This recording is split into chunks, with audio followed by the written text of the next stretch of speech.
breaking the code. That was like the ecosystem. When are we gonna see the Langar strategy, man? Are we gonna ever see the Langar title? Look, I don't want to be that guy to say that it's bad branding to call it the Langar strategy. Like locally, it makes sense. If you say it internationally, out of context, Malaysians are gonna be like, "What are you talking about? Do you want me to get into a car crash? That's like, the thing, what right? do you mean?" You know, we smashed the code, bro. You know.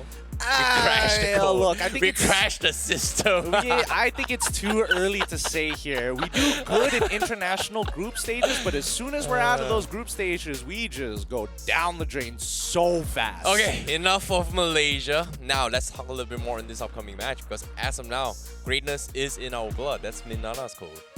That is Everybody's got a pretty nice tagline so far. Yeah, they do have a tagline. This is not the same backdrop for Euphoria. They're going to be playing in their rooms this time round. Very plain, very clean, but more importantly, the most comfortable environment for their players. Hey, sometimes you gotta play in your comfort zones, and in this case, it is getting pretty late, so it's understandable why they're in their bedrooms. So, we gotta forgive them. We gotta give them a little more respect because the moment they finish game, it's gonna be exhausting. They want to pass out straight.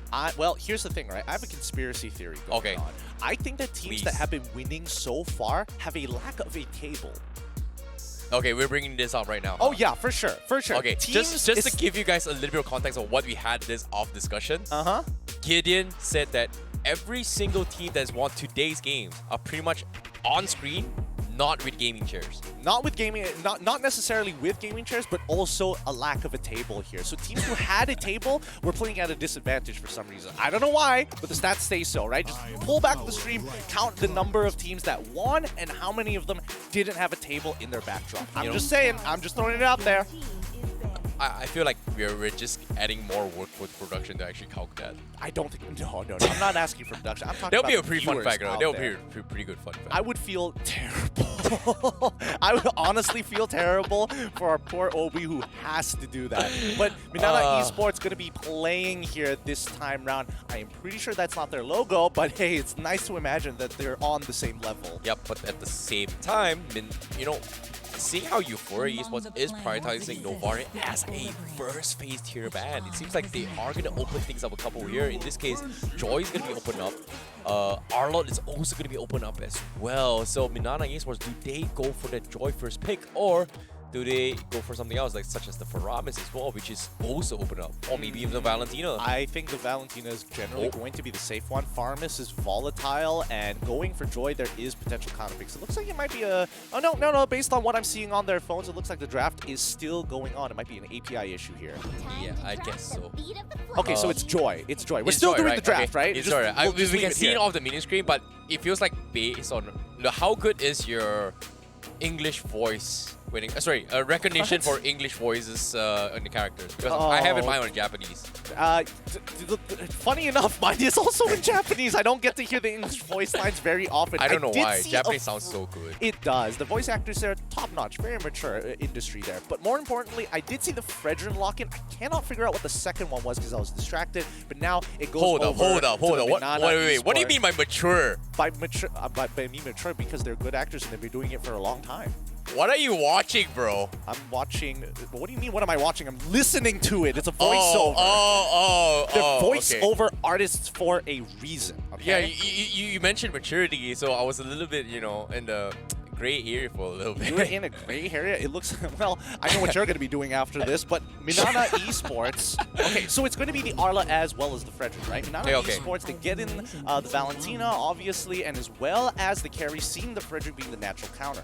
Yeah, but when it comes to the play so far, it feels like they are leading into a little bit more comfort. Euphoria, they pretty much set up this draft to try and prioritize the Fredrin and the Arla. So I'm really surprised they actually let go of the Valentina. So in this case, what are they going to kind of play the counter matchup? Because if they were to bring back into the previous Season 2 matchup, their counter play was pretty much, hey, you take a Valentina, it's okay, I'll bring the Forza. But no, they bring Kadidita, and this is interesting because even though we can talk about Kadita being in the mid lane, But based on Season 2's performance on every single team, Kadita has been flexed into as a roamer position. I would agree with that. I think, you know, utilizing her into the roamer position wasn't very popular, especially in the early days of Season 3, but a couple of teams, especially if you are very mechanically talented, have been abusing it thus far. Euphoria decide to ban out the Natalia. That's rather interesting. They're making a hard read here, but I guess their marksman is going to be immobile. I mean, technically, they still have Claude available, and I think that's something that MNN Esports should look to ban out, other than the Kufra. I feel like they should be banning off the Digi as a safety net as well, if they really want to work with the Petrify composition. Because they do like to lean on this Petrify combo. For Euphoria or Minana? For Euphoria. For Euphoria? Nah, okay. no. They got Valentina on the side of MNN Esports. They can still technically like grab the True.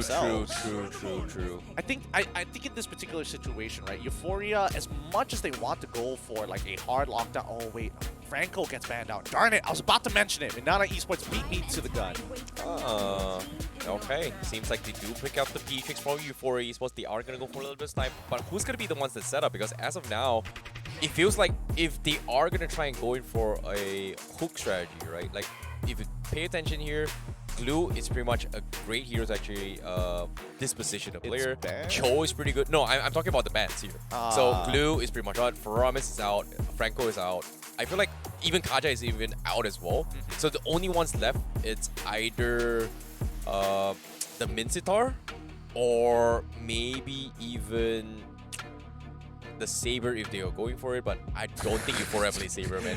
Just because Velosky pulls it all. Just because the man's Filipino doesn't mean he's not with an Indonesian team. Somebody on that team gave him the green light to do so. I don't think Velosky has that kind of authority. Let me bring it back a little bit more here. Personally, I think Cho. Personally, like I think it's either Cho or Mincitar. It's something that Euphoria Esports is leaning on to try and set up for the outcoming from Kadita, but that will pretty much give away too much in a sense where's the magic damage going to come from besides the Kadita? So they need to find a way, a secondary damage dealer who does match magic damage and can also deal with both the Digi as well as the Joy. But in this case, they are bringing the Farsa, so that is going to be a roam Kadita.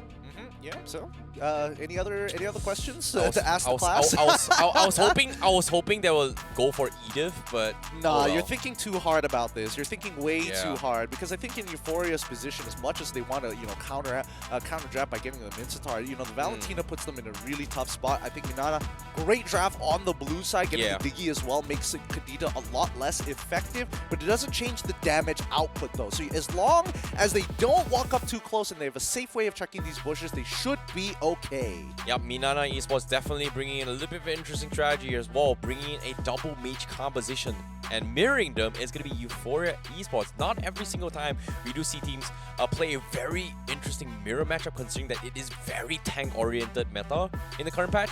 But I'm excited to see how this is going to go, especially coming from MNN Esports, because personally, I feel like the drafts is favoring them here. But execution is going to be in order, but for now, it seems like it is going to be a Joy jungle coming in from MNN, and with MNN being on the blue side, and we have Euphoria on the red side. Yeah, I've been very curious about why the Esmeralda was picked, and it looks like the jungle is going to be the Joy this time around, and they got to make sure that they keep up to pace with Euphoria this time around. Where are they going to attack on the map? It looks like Euphoria are going to go with the support in the mid lane to hit level 2, and then the dedicated mage to get hit level 2 off of the EXP before rotating back. Now, this is where things get a little bit weird out, because I feel like with the Esmeralda pickup, Euphoria Esports doesn't have a lot to actually deal with this Esmeralda, because if you think about it, we talk about Dirov, great matchup, but I don't think Euphoria Esports has the toolkits to actually punish this Esmeralda in the Legendary game. I think that Esmeralda doesn't scale as good as she used to, right? I still think that she is going to need 6 items before she feels relevant. Oh, that's not gonna die here, right? Okay, he's fine. Well, they are gonna try and pull him out for now, because as of now, as long as Headscott comes in, it is gonna give Ding a little bit more value with this Avarice. So I guess this is the best that Minana is going to be asking for, especially on this X healing. Yeah, Head's got, as much as he wants to save this, I think he needs the recall here for sure. Oh, they force a flicker. Beautiful stuff coming from Euphoria Esports, but Shizo is still in a little bit of a kill threshold, but bottom lane, they do see a little bit of sidesteps here. Very, very flashy moves coming from Headscott. Oh, that's really, really good here. He did miss out on a minion, so he didn't hit level 4 on time, on tempo, but it doesn't matter. The fact is, he was very diveable there. Good outplay, good outplay. Very nicely done there, coming from Euphoria. But at the same time, only Yoshi almost down to its ultimate as well. He is going to be needed to use it in this upcoming turtle fight. You can see Euphoria, they're already set up as well. Like what can be said for Ding. Venogod trying to get aggression, but he is going to get stalled back. But here comes the punish. Are they going to follow up? Goyang is going to be there. He is going to have the ultimate as well. He's going to be saving it. Finally pops it off, but Headscott, they have to back up. But no, Ryujin God will be able to punish this alongside with the taunts coming from Venogod. Beautiful stuff from Euphoria. And look at the convergence, right? Venogod, he was purposely just hovering around the turtle to ensure that he has more gray health and tries to delay his abilities so he doesn't get the regeneration. And now converting into a bigger lead, a 2-level lead in a matter of fact, against Boyette. Yep, and even with the orange buff stolen as well, you can see Euphoria Esports, they are going to get a little bit more value. Top side, here comes the outcoming in. Shibel is going to be backing up. Yoshigov getting pulled back here. Is it going to be able to survive? Unfortunately, they don't get the kill. Minana doesn't have the damage yet. Ryujin God, they want to try and punish this as well. Shibel dropping a little bit too low. Ryujin God goes to flicker, and the snipes from Shizo will secure the kill. They sacrifice the Farsa, but Boyette gets a double on top of it.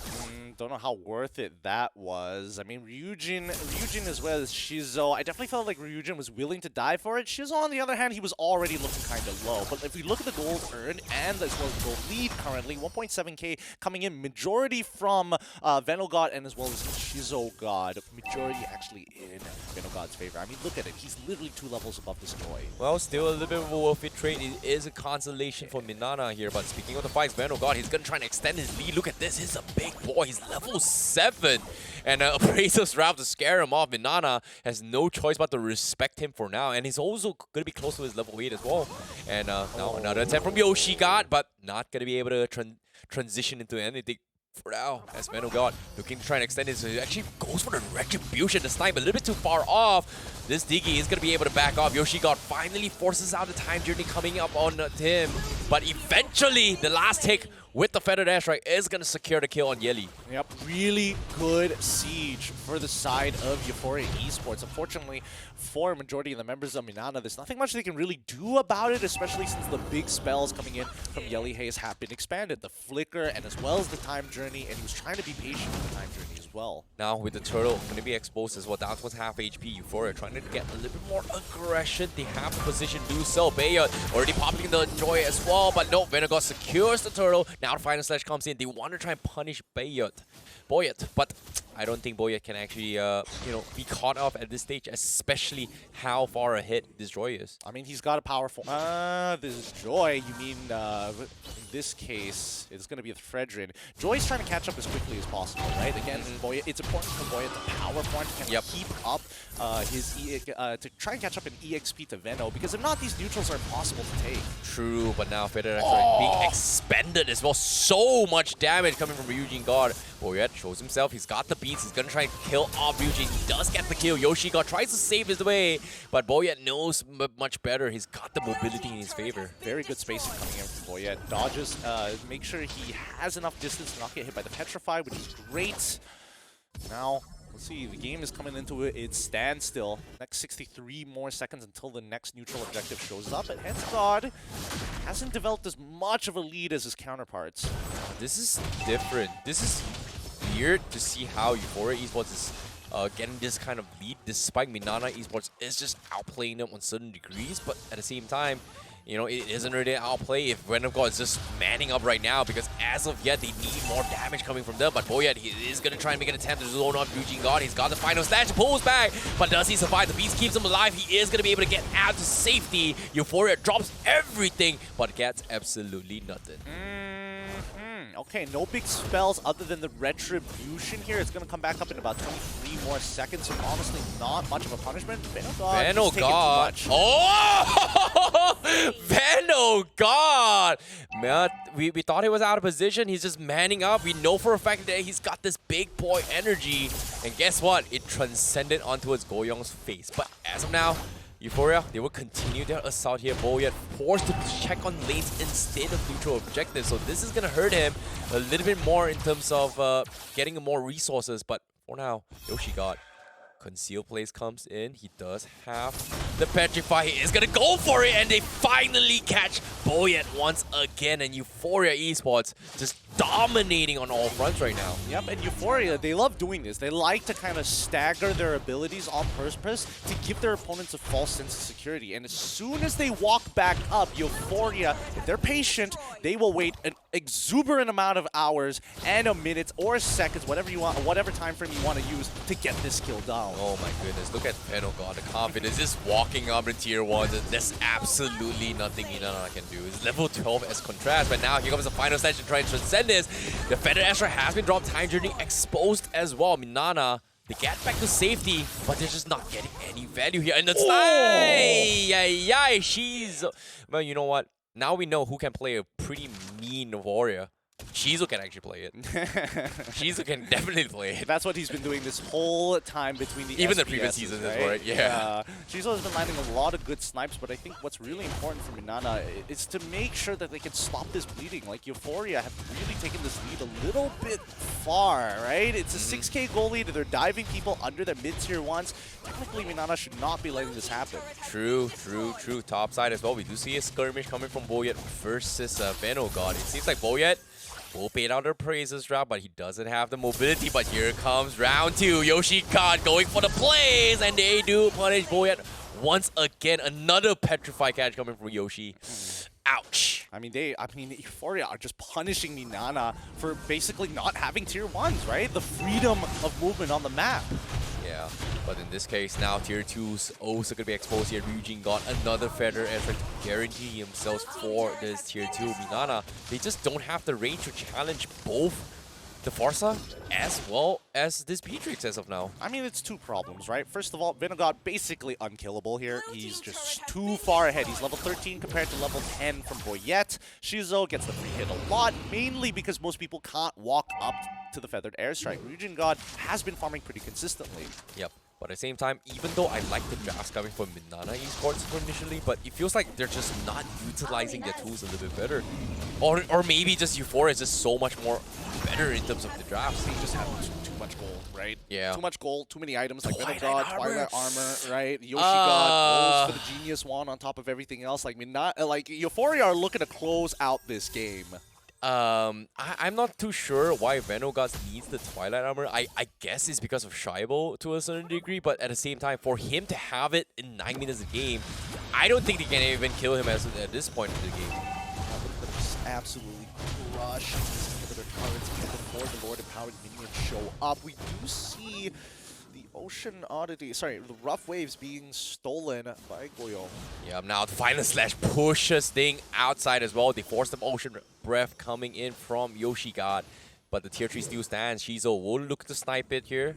Minana, are they gonna go block it? Oh, Shizu, he missed his shot. Oh, okay, but he still got the job done. But now with the Lord collapsing on the little turret here, better S-rank is expanded, and Minana, they just can't do anything. No, they have to give this up here. If they want to force a fight, it's gonna be after the Feathered Airstrike. There's just no choice. 11k gold lead, like, man, it's really hard to imagine that Euphoria throw this. I know, right? But now 10 minutes a game, Venogod's level 15 on this Fredrin here, but Yoshi God, he's gonna go for the catch, goes for the Ocean Breath. They do bait out the Time Journey. The Rough Way is gonna be expended for an absolute nothing, but Euphoria, they're still gonna force a fight as well. Final Slash comes in, sweeps into the Feather Airstrike. They do get the pick onto his Boyet, but top side Venogod, they're trying to go for a little bit more, but it seems like they're just farming heroes from Euphoria right now. Yeah, honestly, there's no reason to be sitting this far up into the base, right? Because you're just clearing the minions, you're allowing Minana to get some kind of currency when all you have to do is just let it push in, force Minana outside of their base, and especially for points of interest like the upcoming Lord in 70 seconds. As soon as Minana Esports walk out of their base, they should die. But at the same time, seems like they will take the inhibitor for this as well. Final Slash being expended, they force Diggy to actually back off. Meanwhile, Euphoria, they take a little bit too much damage from Yoshi God, but fortunate for him, the passive is going to keep him back alive. Another Feather Airstrike being expended as well, but It seems like Euphoria Esports right now, they're just toying with Nana. Yep, they're just blowing their battle spells, right? And specifically Yelly Haze. They're targeting him pretty hard. And on top of Shibel, I don't know, Ding can only do so much. If you look at his items, he's only just completed his Dominance Ice and is now slowly building into the Oracle, but I think it's already too late. Yeah, they still definitely need more items than just that, you know, if you think about it. But at the same time, it feels like, I guess the idea from Euphoria Esports is that they want to get kills on towards Yelly to try and minimize those stacks that may potentially transition towards high damage value of bombs, but I don't think Yelly is in a position to actually go full mage as well, if you think about it. Yeah, just doesn't have that kind of goal. She is always able to 1v1 and get that kill onto the Joy, and this means that this Lord is for free, and Euphoria looking to close out the game. Yeah, this is going to be a clean one as well. Hunter strike up onto its Shizo as well. Very, very clean game coming from Euphoria Esports. And Nina reminds you here, Gideon, it seems like your trivia is going to be happening here. No table wins games. And speaking of no table win games here, instantly the collapse comes in. They get the pick on Ding. And Euphoria, they're looking to close it out. They don't even need the Lord push here. With the minions shoved in, you can see Shizo already chunking away the crystal down towards half HP. Banana Esports, they clear off the minions, but they've got to throw bodies for this. Boyan, he's got the Feather alive, but at this stage, I don't think it matters as well. Fighter Slash comes in, Feather Slash takes off Yelly. And Euphoria, they're just slowly chipping away. They don't even need the Lord, and you can see the crystal is going to be exposed, and that's going to be Shizu God taking the crystal, and Euphoria Esports takes a clean game one. Very, very clean game indeed. The boys are comfortable. They don't have a table to hold them back, ending this game with a whopping 11k gold lead against their opponents on Minana Esports. Euphoria now at match point. Yeah, it might be fatigue here, but as of now, Minana Esports one game away from being eliminated. So they do need to buck up a little bit more, while Euphoria Esports, one game to progress to tomorrow. Exactly. Now, this is some really exciting stuff, right? It's good to see Euphoria playing in this particular fashion, but I think that even for their opponents here, there's a couple of things that they're going to have to address.